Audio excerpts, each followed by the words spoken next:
Hello friends, welcome back to the series of lecture.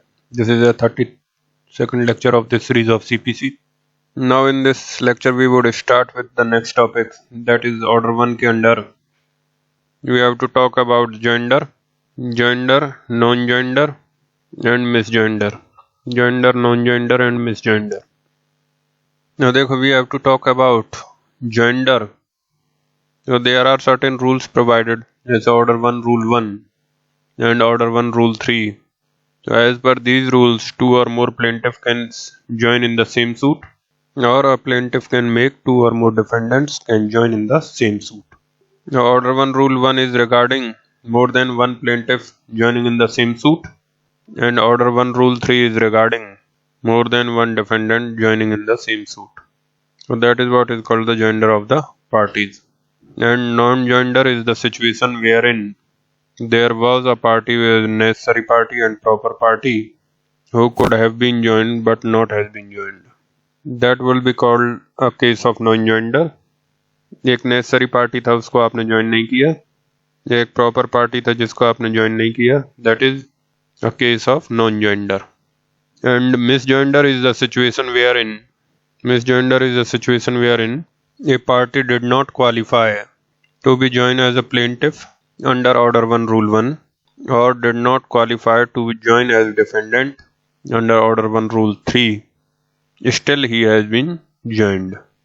ठीक, तो मान लो एक व्यक्ति है जो कि ऑर्डर 1 रूल 1 में प्लेंटिफ की तरह ज्वाइन करने के लिए क्वालिफाइड नहीं है, फिर भी आप उसको ज्वाइन कर लेते हो. या फिर एक व्यक्ति है जो ऑर्डर 1 रूल 3 में डिफेंडेंट की तरह ज्वाइन करने के लिए क्वालिफाइड नहीं है और फिर भी आपने उसको ज्वाइन कर लिया. तो that is what is called the case of misjoinder. ठीक, अब एक जनरल सा पॉइंट लिख लो आप इस पर, वन पैराग्राफ, देन उसके बाद we will go into order 1 rule 1 and order 1 rule 3. Please write order 1 rule 1 and order 1 rule 3 respectively provide for the gender of plaintiffs or defendants. For the gender of plaintiffs or defendants in the same suit. A case where parties are qualified to be joined as per Order 1 Rule 1 or Order 1 Rule 3 will be called a case of proper gender. But a case where party is not qualified to be so joined but has been joined in a case of misjoinder. Where parties are qualified to be joined as per Order 1 Rule 1 and or Order 1 Rule 3 will be called a case of proper gender. But a case where a party is not qualified to be so joined but has been joined is a case of misjoinder.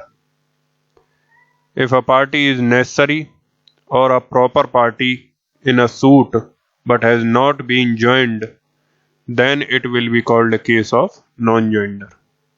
अब जैसे ये देखो, ए और B order 1 rule 1 के अंदर plaintiff बनने के लिए क्वालिफाइड है, दोनों ज्वाइन करने के लिए क्वालिफाइड है, then it will be a case of what, proper joinder. उसी तरीके से मान लो दो डिफेंडेंट ने सी और डी को ज्वाइन कर दिया और दोनों क्वालिफाइड हैं ऑर्डर 1 रूल 3 में, कंडीशंस फुलफिल कर रहे हैं, then it will be a case of proper joinder. But suppose A and B under order 1 rule 1 and B under order 1 rule 1 are not qualified. They do not fulfill the conditions of gender. Still they have been joined together against C.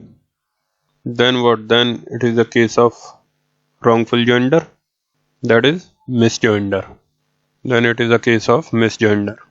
And then you see, suppose A has filed a suit against B and the C is a necessary party or a proper party but has not been joined. इसको join होना चाहिए था as a plaintiff और defendant, but ये join नहीं हुआ है. Then it is a case of what, non joinder. Then that is a case of non joinder. अब इसका सॉल्यूशन कहाँ पर है? अगर मिसजेंडर हुआ या नॉन जेंडर हुआ तो where is the solution? Order 1 rule 10 sub rule 2। अगर गलत पार्टी को ज्वाइन किया है then the court will strike out the name of the wrong party. अगर सही पार्टी को ज्वाइन किया देन दैट इज फाइन। अगर एक नेसेसरी और प्रॉपर पार्टी को ज्वाइन नहीं किया है then the court will implead that party. अगर एक नेसेसरी या प्रॉपर पार्टी को ज्वाइन नहीं किया है then the court will implead that party that is joined that party to the suit. So that is provided in order 1 rule 10 sub rule 2. Take. What we have to understand is, first of all we are discussing order 1 rule 1 and the elements of order 1 rule 1, and that is very simple to understand. Then order 1 rule 3 और फिर इसको करने के बाद what we have to see is, अगर proper joinder का case है फिर भी कोर्ट के पास पावर है कि वो सूट को सेपरेट कर सकता है। If the parties had been joined properly, फिर भी अगर कोर्ट को लगता है कि इशूज कॉम्प्लिकेट हो जाएंगे, the court has the power to separate the suits under order 1 rule 2 और अंडर ऑर्डर 1 रूल 3A। तो we have to read this, it is very simple.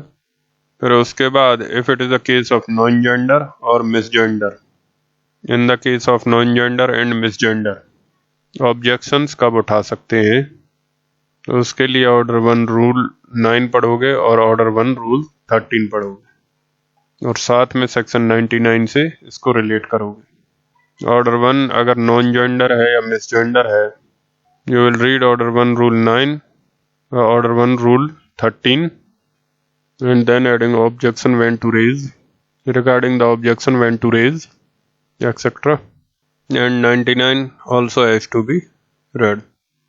और सेक्शन 99 एक बार हम पहले भी पढ़ चुके हैं, तो उसमें लिखा है gender and non gender of necessary party and all. ठीक, तो ये तो हो गए ऑब्जेक्शन। अब रेमेडी कहाँ पर है?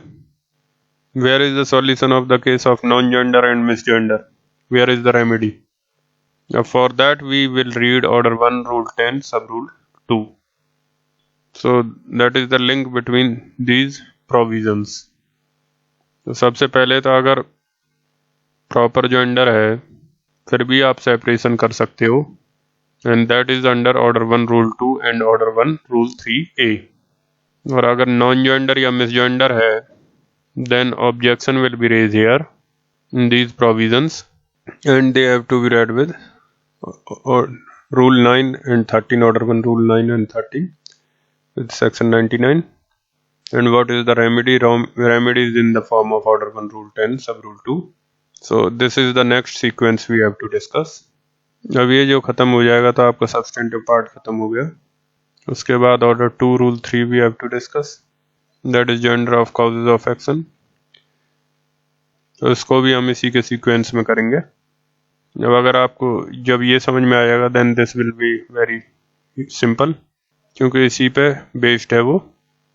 अब इसके बाद वंस इट इज डन, फिर उसमें तो ऑर्डर 2 रूल 6 वगैरह ऑब्जेक्शंस के लिए होगा, रेज होगा, and then finally we will get into the representative suit and interpleader suit. ठीक, so first of all take out the order 1 rule 1। Now let's take out order 1 rule 1। इसमें language same है और आप एक rule समझोगे तो दूसरा rule अपने आप समझ में आएगा, बस फर्क यहाँ पर ये है, यहाँ पे there is plaintiff and there it is defendant. All persons may be joined in one suit as plaintiffs. May be joined मतलब it is enabling provision. May be joined means it is an enabling provision. All persons may be joined in one suit as plaintiffs where any right to relief in respect of or arising out of the same act or transaction or series of acts or transaction is alleged to exist in such persons, whether jointly, severally or in the alternative।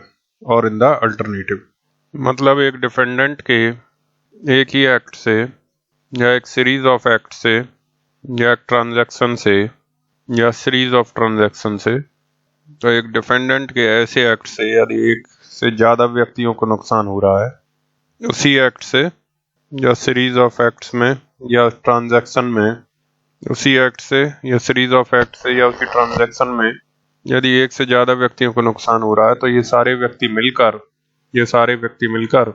Suit कर सकते हैं defendant के ऊपर। ये सारे व्यक्ति suit कर सकते हैं डिफेंडेंट के ऊपर। अब if they are interested jointly तब भी कर सकते हैं, if they are interested severally तब भी कर सकते हैं, if they are interested in alternative तब भी कर सकते हैं। So understand these terms. And then the second clause is saying, if such persons brought separate suits, any common question, ये नहीं कह रहे हैं कि सारे क्वेश्चन, any common, ये नहीं कह रहे सारे question, they are saying any common question of law or fact would arise। मतलब अगर इन्होंने अलग अलग सूट किया होता उस डिफेंडेंट के ऊपर, तो जो इशू अराइज होते तो उनमें क्या कोई इशू ऑफ लॉ और फैक्ट कॉमन है। अगर एक भी इशू कॉमन है then they can file the suit together. मान लो there are two person A and B standing somewhere on the road, A and B somewhere standing on the road on footpath, and C comes driving his car rashly. She comes on a highway driving his car rashly, and when he is passing by them, he hits the two and both of them get injured. Now what is the tort of negligence? दोनों को injury हुई है। So under the tort of negligence, A can file a suit and claim damages against C or not, and similarly B can file a suit and claim damages against C. So both of them can claim respective damages. But the point is अगर ए सी पर suit करता है तो एक question of law क्या होगा, question of law और fact. एक क्वेश्चन ऑफ फैक्ट होगा कि weather she was driving the car negligently, और अगर बी सूट करता है तो वहां पर भी वही क्वेश्चन अराइज होगा as to the same transaction whether she was driving the car negligently. जब बताइए दोनों सूट जब अलग अलग होते हैं तो दोनों में एक कॉमन क्वेश्चन अराइज हुआ कि नहीं। So that is the common question of fact. What common question? Was she driving the car negligently? So same question also arises in the suit. Plus they have been injured by the same act of C or not. Same act कह लो या same transaction कह लो of rash driving. So by the same act of rash driving, A and B have been injured. By the same act of rash driving, A and B have been injured. And you see, they both are severally entitled to file the suit. They are not necessary parties. ये दोनों वैसे ही खड़े थे अलग अलग, तो ये आपस में जानते नहीं। अगर दोस्त नहीं है, अगर दोस्त होते भी तब भी साथ साथ खड़े हैं, अगर दोस्त हैं भी तब भी एक दोनों का अलग अलग कॉज ऑफ एक्शन है। ए को चोट लगी ए सूट कर सकता है, बी को चोट लगी बी सूट कर सकता है। तो दोनों चाहें तो दोनों सेवरली, ए अपना कर ले और बी अपना कर ले। तो both of them are entitled severally, अलग अलग, सेवरली मीन्स अलग अलग, टू फाइल द सूट। अब आप बेयर एक्ट का लैंग्वेज पढ़ें और वहां पर देखें ये एग्जाम्पल फिट हो रहा है कि नहीं। Read, all persons may be joined in a suit as a plaintiffs where any right to relief in respect of or arising out of the same act, अब इसको छोटा कर देता हूं मैं, is alleged to exist in such persons whether jointly, severally or in the alternative। ठीक, मतलब एक व्यक्ति के डिफेंडेंट के उसी एक्ट से या उसी ट्रांजैक्शन से दोनों का राइट टू रिलीफ अराइज हो रहा है। Whether that right to relief is joint then also they can join together. If it is several, अलग अलग, then also they can join together. और इन अल्टरनेटिव मीन्स आप मुझे रिलीफ दे दो या इसको रिलीफ दे दो, जो भी एंटाइटल्ड है उसको रिलीफ दे दो, दैट इज अल्टरनेटिव। तो इनमें से किसी भी तरीके से उसको अगर रिलीफ का राइट है, इनमें से किसी भी तरीके से अगर उनको रिलीफ का राइट है, they can join together. Provided अगर इन्होंने अलग अलग सूट किया होता, then some common question of law or fact would have arisen. If such persons brought separate suits, any common question of law or fact would have arisen. If they have filed separate suits, some common question of law or fact would have arisen. If that was the case, then they can join together. Now in this case you see A and B both injured by the same act or same transaction of C or not, rash driving. जब मान लो एक साथ टक्कर नहीं मारी, ए को कहीं टक्कर मार दी मान लो कहीं और, गाड़ी लेके भाग रहा था उसी में बी को भी उड़ा दिया। अब यहाँ पर सेम एक्ट एक समय पर नहीं लगा, लेकिन पहले ए को लगा और फिर बी को लगा। ट्रांजैक्शन तो सेम है and therefore the same transaction वाला पॉइंट विल अप्लाई। अब are they interested jointly to obtaining the relief? अब वैसा तो कोई कनेक्शन नहीं है इनके बीच, there is no connection as such regarding the relief, so they are not interested jointly. अब are they interested in the alternative? अब neither of them is saying that कि उसको दे दो या मुझे दे दो, दोनों कह रहे हैं कि मुझे दो और मुझे भी दो। आपस में कन्फ्लिक्ट नहीं है, वो कह रहे हैं कि मुझे चोट लगी है मुझे भी रिलीफ चाहिए और मुझे चोट लगी है मुझे भी रिलीफ चाहिए। मीन्स ये अल्टरनेटिव क्लेम नहीं कर रहे हैं, they are claiming it severally and they can claim it severally and both can file their respective suits claiming damages from the defendant, and therefore here they both are interested in claim the relief because the injury caused out of the same transaction of C, and they are both interested to file the suit. And if they have filed the separate suit, then one common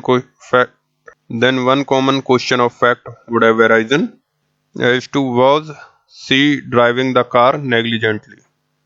तो एक भी अगर question of law और fact common हो जाए तो it will amount to joinder, you can join them together. So is that fine? So understand?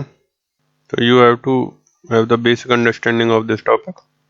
यहाँ पे jointly, severally और alternative इसको तो अलग अलग बताऊंगा मैं, बट severally थोड़ा सा बता दिया मैंने आपको। severally का मतलब है कि मेरा राइट और आपका राइट, दोनों का राइट अलग अलग है। बेशक अराइज एक ही ट्रांजैक्शन में हुआ, लेकिन आपका राइट और मेरा राइट अलग अलग है, सेवरल है, और हम मिलकर सूट करेंगे ये जरूरी नहीं है। वी आर नॉट नेसेसरी और प्रॉपर पार्टी। प्रॉपर तो फिर भी हो सकते हैं, but we are not necessary party. अगर नेसेसरी पार्टी होंगे देन इट इज जॉइंटली का मतलब है the parties are necessary party, और सेवरली का मतलब है दे कैन बी प्रॉपर और they can not be connected at all, but out of the same act or transaction the wrong has been caused. Then if you have got several separate trials, then you are interested severally or not? You have interested severally.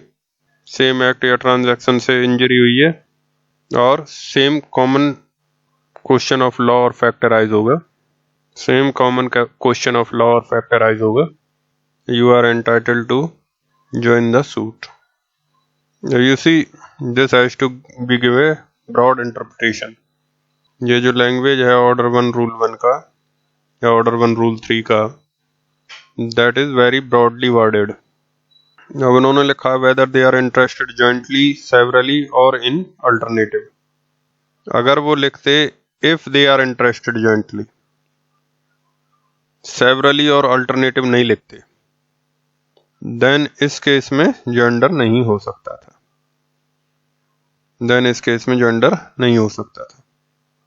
क्योंकि ये jointly interested नहीं है। लेकिन उन्होंने क्या किया, तीनों possibilities लिख दी। अगर आप जॉइंटली इंटरेस्टेड हैं तब भी ज्वाइन कर सकते हैं। जॉइंटली मतलब नेसेसरी पार्टी मिलकर भी सूट कर सकते हैं, नेसेसरी पार्टी मिलकर ही सूट कर सकते हैं, नेसेसरी पार्टी तब भी आप ज्वाइन कर सकते हो। तब तो वैसे भी ज्वाइन करना पड़ेगा नेसेसरी पार्टी को। अगर जॉइंटली नहीं भी इंटरेस्टेड हैं आप फिर भी कर सकते हो। कब? सेवरली। बिल्कुल इंडिपेंडेंटली हो, इंटरेस्टेड हो, then also you can join together if the other conditions are fulfilled.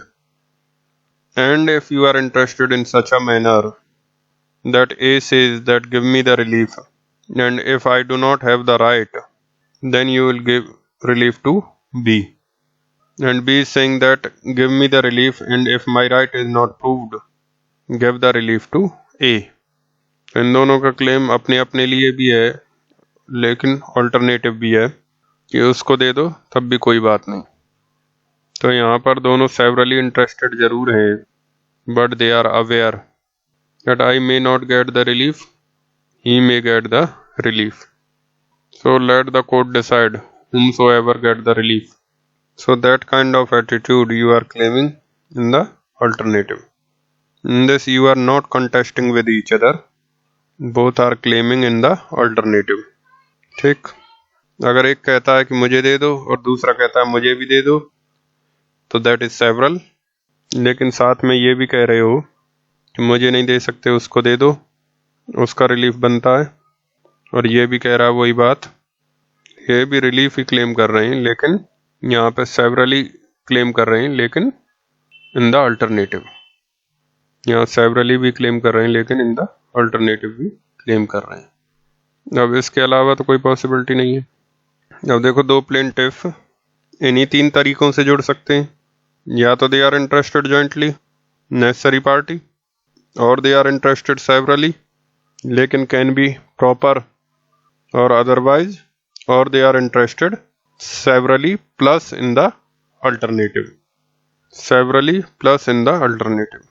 So actually the words in alternative, severally or jointly, you cannot look it as a restricted thing. In fact that broadens.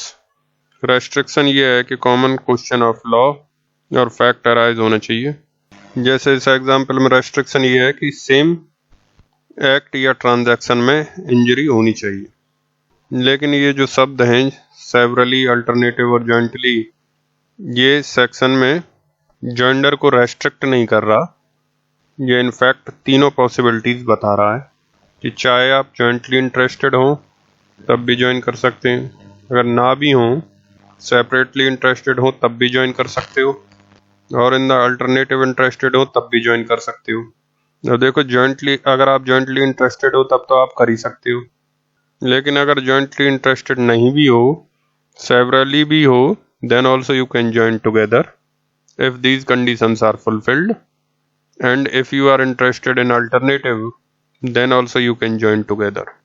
So these three terms actually broadening the scope of the provision, they are not restricting. restriction है दो, एक तो same act या transaction, और दूसरा common question of law और fact should have arisen. ठीक, is that fine? अब इसको आप लिख लीजिए, write down. For order 1 rule 1, it is essential to prove the following two restrictive conditions. Order 1 rule 1, it is essential to prove the following two restrictive conditions. Number 1, the wrong should have been caused. The wrong should have been caused by the same act or transaction or series of acts or transactions of the defendant. The conduct of the defendant should be such that he has caused the wrong to the various plaintiffs in the same series of acts or transaction. In the same series of acts or transaction. And the number 2, the other condition of restrictive condition, which is essential to prove in order 1 rule 1 is, if the various plaintiffs has filed the separate suits against the defendant, then some common question of law or fact would have arisen. Next sentence, it is not necessary It is not necessary that all the issues should be the same. It is not necessary that all the issues should be the same. Even if one of the issue is common, then order 1 rule 1 apply. Order 1 rule 1 will apply. Now next paragraph, ये point नहीं है, separate paragraph है. It is also provided in order 1 rule 1 that the joinder is possible irrespective of whether the parties were jointly interested in the relief or severally or in the alternative. Whether the parties were jointly interested in the relief or severally or in the alternative. This widens the scope of order 1 rule 1. It is not necessary for the joinder that the parties should be jointly interested. Rather, the joinder is possible even if they are severally interested or interested in alternative or interested in the alternative. ठीक, तो ये point समझ में आया. ये widen कर रहा है स्कोप को, लिमिट नहीं कर रहा. देखो, तीन ही तरीके से लोग इंटरेस्टेड हो सकते हैं, एक से ज़्यादा. या तो जॉइंट होंगे, या उनका सेपरेट इंटरेस्ट होगा, या फिर दोनों का सेपरेट भी है और साथ में अल्टरनेटिव में भी क्लेम कर रहे हैं कि मुझे प्रॉपर्टी दे दो या इसको प्रॉपर्टी दे दो. तो दोनों में कोई कॉन्फ्लिक्ट नहीं है. तो तीन ही तरीके से एसोसिएटेड हो सकते हैं, या तो टोटली जॉइंट, या फिर टोटली सेपरेट, या फिर separate plus claiming in the alternative. इन तीनों में से कोई भी सिचुएशन होगा तो they can join together. So means main criteria is what. जब ये कोई रेस्ट्रिक्शन तो डाल नहीं रहा, अल्टरनेटिव या जॉइंट एक्सेट्रा, तो ये कोई रेस्ट्रिक्शन तो डाल नहीं रहा, तो इन तीनों में से कोई भी सिचुएशन होगा तो main criteria is you can join together. But the main criteria is what? The main criteria is the 2 points. अब आगे लिखिए आप next paragraph. Right, jointly interested means the interest of the plaintiffs in the relief is joint or is combined with each other. Means the interest of the plaintiff in the relief is joint with each other. That is, they are necessary party and they can file suit together only. That is, they are necessary parties and they can file suit together only. They can file the suit together only. अब next paragraph. Severally means that the interest of the plaintiff are not joint, rather independent of each other, and each plaintiff is free to file a separate suit for himself. अभी example से समझेंगे, पहले आप alternative लिखो in the next paragraph. In the alternative means that the plaintiffs are interested independently and their rights are not joined, but they are not sure as to who will get the relief, and their contention who will get the relief, and their contention is that the relief shall be granted to either of them, whoever is found to be entitled, and they do not have any conflict between themselves in that regard. मतलब जिसको मर्जी देना है दे दो, उसमें हमारा conflict आपस में नहीं होगा.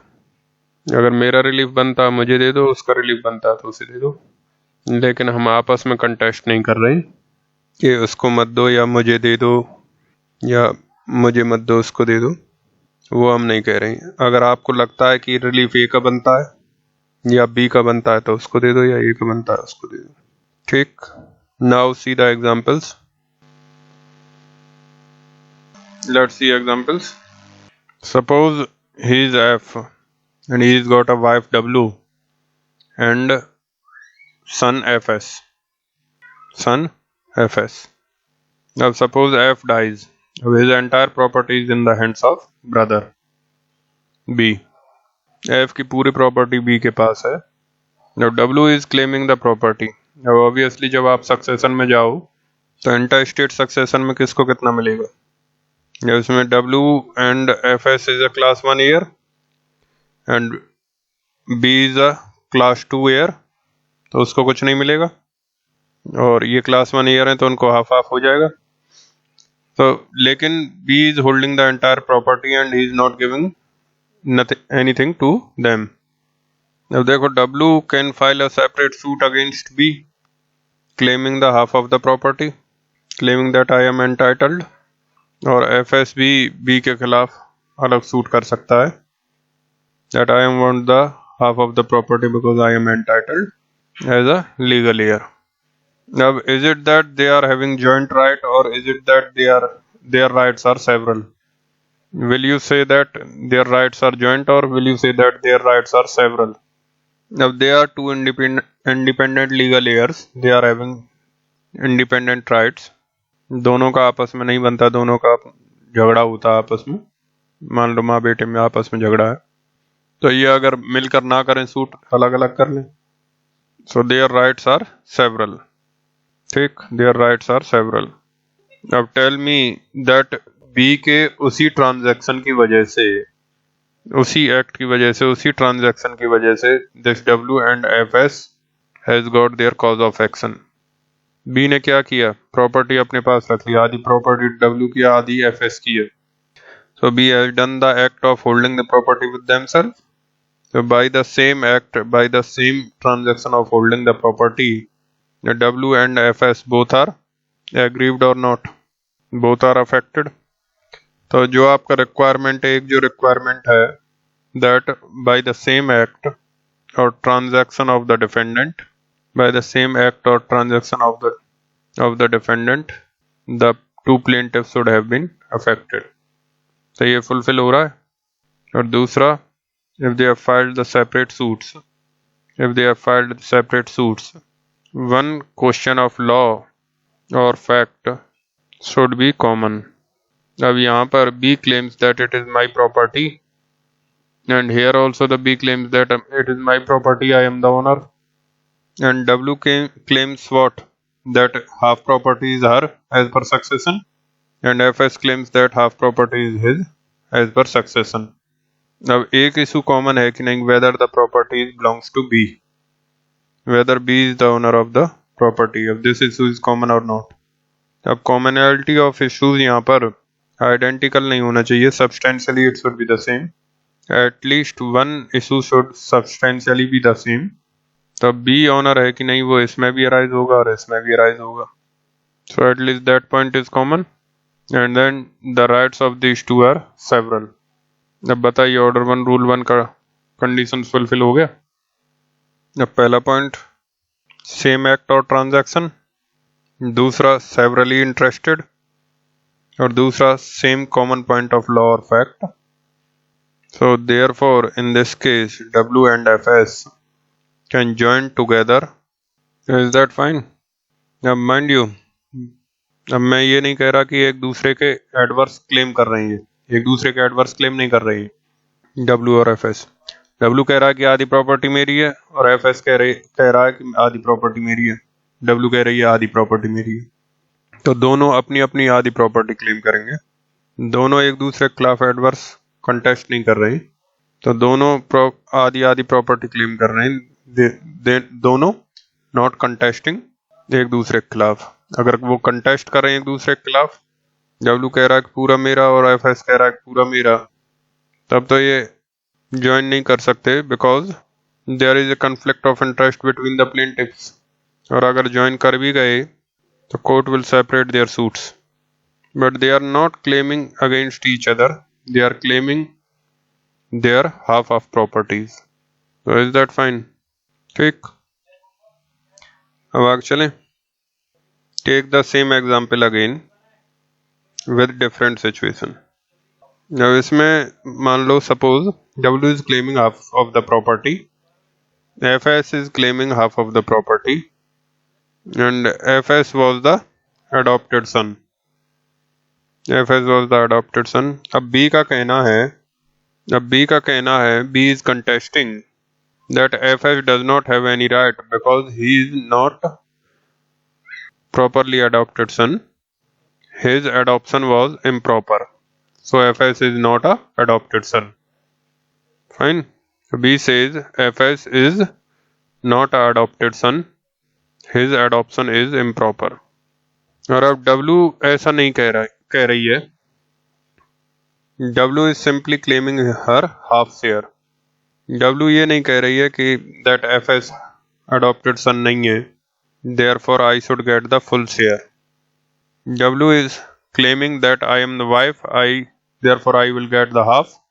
And FS is claiming that I am adopted son. So I will get half.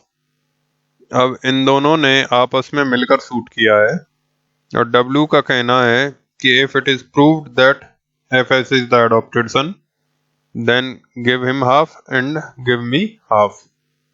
And if it is proved that he is not adopted son, then I am entitled to get the entire property. ठीक. और FS का कहना है कि if I am proved to be adopted, give me half and give half to W. And if I am not proved to be adopted, then give the whole property to W. So they are not contesting against each other. Though B के contention की वजह से, अब B का क्या contention है? एक तो कह रहा है कि ये प्रॉपर्टी मेरी है और दूसरा ये भी कह रहा है कि FS अडॉप्टेड सन नहीं है. तो B के जो कंटेंशन की वजह से दोनों ने अपना जो प्लीडिंग किया वो ये है कि W says that I am the wife and I get the half property. And if FS is not proved to be the adopted son, then I should get full. And FS says that I am the adopted son. If I am the adopted son, then I should get the half. And if I am not proved to be the adopted son, then I don't have an objection. Then let the entire property goes to W. अब ये जो claim है ये several तो है, अलग अलग suit कर सकते थे, लेकिन साथ में दोनों आपस में कन्फ्लिक्ट नहीं कर रहे, दोनों मिलकर कह रहे हैं कि आप मुझे दे दो या उसको दे दो. So both claim is alternative. So it is an example of alternative claim. Here write down. Here W has no objection to the giving of the half of property to FS if he is proved to the adopted son, and FS also has no objection to the entire property giving to the W if he is not proved to be the adopted son. And this is called the claiming in the alternative. ठीक, तो ये समझ में आया आपको? Severally तो पहले समझा दिया था, जॉइंटली और अल्टरनेटिव ये एग्जाम्पल याद रखना. अब let's do one more reading to this. उसके बाद we would shift on order 1 rule 3, जिसमें कि सेम चीज़ें हैं, बस प्रोस्पेक्टिव बदल जाएगा, तो इसमें ज़्यादा टाइम नहीं लगेगा. ठीक, तो रीड दिस, तो read it once again. All persons may be joined in one suit as plaintiffs where any right to relief in respect of etc. is alleged to exist in such person. In such persons, ये highlight किया है. अब इसको हमको compare करना है 3 से.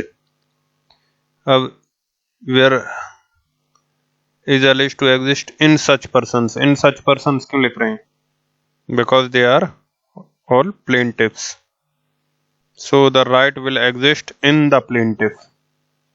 Right to relief means what? The cause of action they are talking about.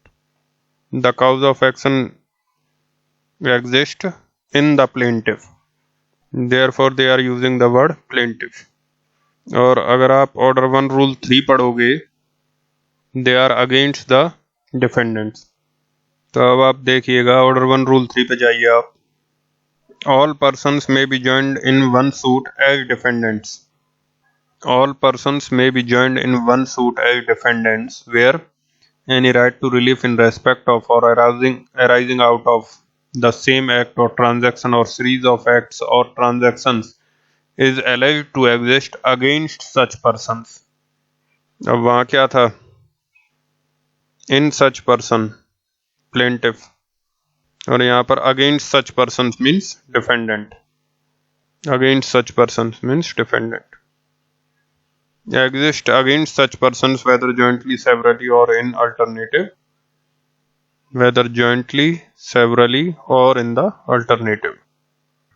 And if separate suits were brought against such persons, any common question of law or fact would arise. So elements तो सारे के सारे same है इसमें भी, बस इसमें ये आप सिर्फ आपको ये देखना है, simply you have to see that what happened was there was B and C who did some act in the same transaction or some same series of act, और उनके उस एक्ट से A gets a cause of action। यहाँ B और C ने मिलकर act किया है, एक सेम एक्ट किया है या फिर सीरीज ऑफ एक्ट किया है, लेकिन they are involved in the doing of that act, और इनके इसी एक्ट से A को इंजरी हुई है। अब now A files a suit against B and C। अब does A has a right to relief against B and C, क्योंकि उन दोनों ने मिलकर उसको लॉस किया है, so he is having the right to relief against B and C which arising out of same act or same transaction, plus is his right several or joint। तो आप jointly भी कर सकते हो या severally भी कर सकते हो। आप चाहो तो दोनों को मिलाकर सूट कर लो, और या फिर आप चाहो तो B के खिलाफ अलग करो और C के खिलाफ अलग कर लो। And therefore he is having the right to file suit jointly against them, and he is having the right to file the suit severally against them। ठीक, and if he is not sure who has done the actual wrong to him, he can claim in alternative manner। Means आप B से relief दिलवा दो या फिर C से relief दिलवा दो। I am not sure actually who has done the harm और इंजरी। सपोज ए बेचारा कहीं सड़क पे खड़ा था और B और C गाड़ी में थे, B और C दोनों गाड़ी चला रहे थे, B की अलग गाड़ी थी, C की अलग गाड़ी थी, दोनों रेस लगा रहे थे। अब ए बेचारा खड़ा था और उसको नहीं पता कौन नेग्लिजेंटली चला रहा था, और उसको इंजरी हो गई उनके एक्ट से। So he is not sure who is driving negligently, so he can claim the alternative. So you get me relief from the both, or you get me relief either from B or C, whoever is found wrong। So that is the relief from the alternative। तो आप jointly भी कर सकते हो, और चाहो तो severally कर लो, अलग अलग सूट कर लो, या फिर सेम सूट में आप alternative claim कर लो। So you are not sure that who is the wrongdoer, so you will claim either from the B or C, but party आप दोनों को बनाओगे, and you will claim from the court whoever is found to be the wrongdoer, give me the relief from him। So that is what the getting the relief from the defendants in alternative claims। देख, अगर B के खिलाफ suit करता तो same issue as to whether B was negligent, और C के खिलाफ करता तो same issue that as to whether C is negligent, और दोनों में एक इशू कॉमन हो रहा है as to whether A was innocent, whether A was innocently rightly crossing the road। So that issue will be common, and therefore order 1 rule 3 will be applicable। तो points अब same है, बस फर्क है वहां पे इन द प्लेंटिफ और यहाँ पर है अगेंस्ट द डिफेंडेंट्स। ठीक, तो ये सेंटेंस लिख लो, this rule is over. Right, for the gender of the plaintiffs and the defendants, the rules are the same। The only difference is that in the case of order 1 rule 1, the plaintiffs are the point of consideration। In the case of order 1 rule 1, the plaintiffs are the point of consideration, and the cause of action is examined to bring the cause of action is examined to be existing in the plaintiff, inverted commas में in the plaintiff। On the other hand, under order 1 rule 3, the cause of action exists against the defendants cause of action exists against the defendants as the defendants are to be joined together. As the defendants are to be joined together. ठीक ठीक, that's all. अब इसके बाद देखेंगे order 1 rule 2, and that we would start in the next lecture. That's it for this lecture. Thank you.